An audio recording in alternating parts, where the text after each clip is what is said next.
He has done great things. When we sing together, lifted up, He's beaten the grave, raised to life. Our God is able. In His name, we overcome. For the Lord, our God is able.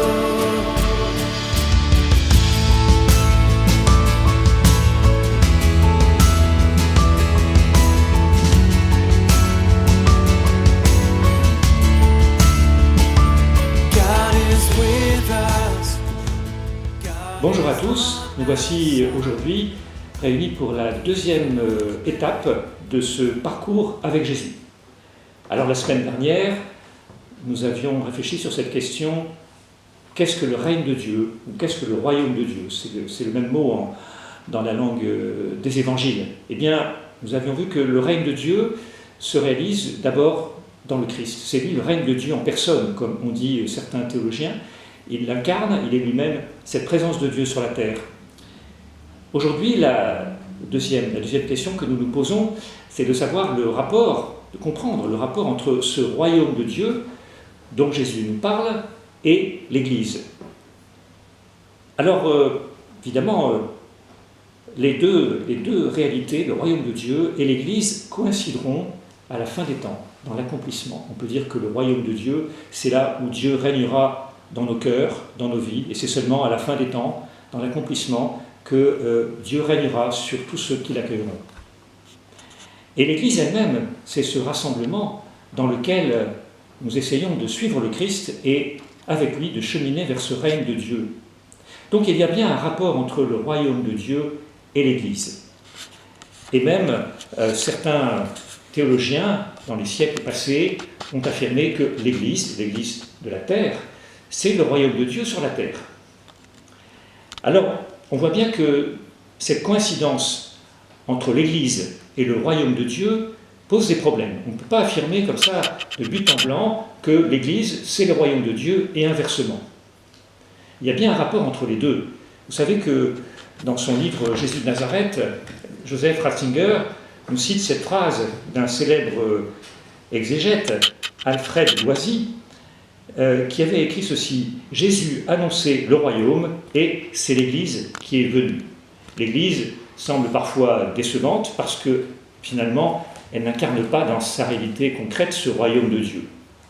Et pourtant, oui, il y a bien un rapport entre l'Église et le royaume de Dieu, sans avoir de coïncidence.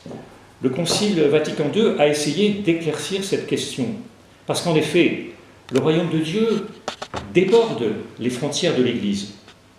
C'est clair. Tout d'abord, quelles sont les frontières de l'Église? L'Église catholique. Mais que faisons-nous de nos frères d'autres églises? C'est aussi l'Église, même s'il y a une communion encore imparfaite. Nos frères juifs qui ont accueilli déjà le royaume de Dieu depuis les commencements de leur peuple, sont-ils privés de ce royaume de Dieu? Sont-ils en dehors?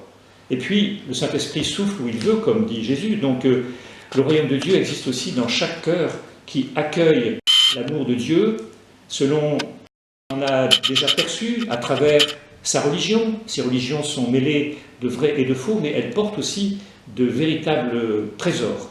Alors donc, pas de coïncidence, parce que inversement, l'Église elle-même n'incarne pas vraiment le royaume de Dieu à la perfection. L'Église porte aussi les traces, j'allais dire les stigmates de son péché. Seuls les saints incarnent vraiment, pour nous, concrètement, ce royaume de Dieu. Alors il nous faut tout d'abord parler, pour essayer de mieux comprendre cette relation entre le royaume de Dieu et l'Église, il nous faut parler de la construction de l'Église par le Christ. Si nous regardons les évangiles, est-ce que le Christ a fondé l'Église? On a répondu parfois par des affirmations simples, mais qui ne satisfont pas. Par exemple en disant le Christ a fondé l'Église à tel moment, dans telle parole. Quand on regarde les évangiles, on voit que l'Église se forme progressivement, par étapes, et que le Christ, lui, chemine sur les routes progressivement. Il comprend aussi comment les choses vont se passer. Je reprends ces quelques étapes. La première étape, c'est l'appel des disciples. l'appelle chacun par son nom. Et d'ailleurs, ce mot « église » signifie en grec l'assemblée de ceux qui sont appelés. Le verbe grec, c'est « appeler ». Nous sommes tous appelés par notre nom. Et on le voit aussi dans le récit que je vous ai transmis, c'est l'appel des apôtres. Mais avant de les appeler comme apôtres, ils les a appelés comme disciples. Donc l'Église est formée de tous ceux qui sont rassemblés par le Christ. Que veut faire le Christ? Sinon, renouveler son peuple. Il ne vient pas créer un autre peuple, il vient renouveler le peuple d'Israël, et lorsque ce peuple d'Israël lui-même portera pleinement sa parole, pleinement l'amour de Dieu, il irradiera, il appellera d'autres personnes, d'autres peuples, d'autres nations. Donc l'appel des disciples, c'est la première étape. La deuxième étape, c'est, nous le voyons ici dans ce texte de Saint Luc, l'appel des apôtres. Ils sont 12. Et ce chiffre symbolique nous montre que Jésus veut non pas éliminer son peuple, mais le renouveler en partant d'un nouveau noyau. Ce noyau des 12 symbolique signifie le peuple tout entier rassemblé, les 12 tribus. Or, nous savons qu'à l'époque de Jésus, les 12 tribus n'existent plus. Beaucoup de tribus ont disparu, elles se sont mêlées aux autres populations. Donc Jésus recrée un peuple nouveau, ce peuple de l'Église. Il le rassemble autour des 12, ces 12 qui ont un rôle justement symbolique de fondation de cette nouvelle vie. On verra progressivement dans les évangiles que ces 12 ont un rôle au-delà même de la mort, de la passion et de la résurrection. Et puis enfin, Jésus perçoit que son peuple sera divisé. Certains l'accueillent, certains reconnaissent qu'il est le Sauveur, d'autres non. Et donc il conçoit bien que sa vie sera achevée par la passion. Dans cette passion, pour la préparer, il célèbre avec ses 12 la scène. Et cette scène, c'est un peu son testament, ce repas avec les 12, dans laquelle ils reçoivent déjà leur mission de continuer, de perpétuer sa présence et de rassembler ceux qui croient en lui.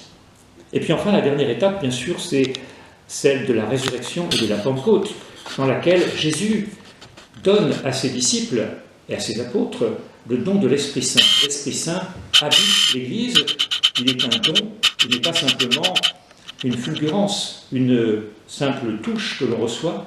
L'Esprit Saint habite l'Église comme son temple. Nous voyons donc que progressivement, l'Église se constitue autour de Christ, qu'elle reçoit sa mission d'incarner l'Évangile, d'incarner ce royaume. Au cours des siècles, elle n'a pas toujours bien réalisé sa mission, le péché l'a défigurée, mais elle est, comme disent les théologiens actuels, comme un sacrement, c'est-à-dire comme un signe de ce royaume de Dieu qui nous est annoncé. Au plus l'Église sera sainte, au plus elle cherchera et réussira à accueillir la parole du Seigneur, au plus elle incarnera pour tous les peuples cette image du royaume de Dieu qui nous est donné à tous.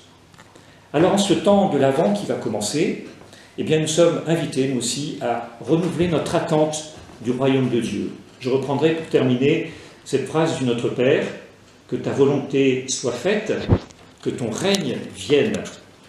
Nous allons entrer donc en ce dimanche dans le temps de l'Avent, et pour nos prochaines étapes, je vous proposerai de méditer à chaque fois et de préparer un des textes de la liturgie du dimanche qui suit. Et donc nous serons invités à réfléchir, à partager ensemble ces textes.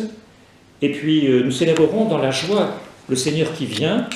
Nous avons le projet d'organiser une procession le 13 décembre de l'église Saint-Michel jusqu'à l'église du Sacré-Cœur, à 16h probablement. C'est une procession au flambeau, c'est une manière aussi de célébrer, de manifester le Seigneur qui vient. Bon temps de l'Avent à tous, à bientôt.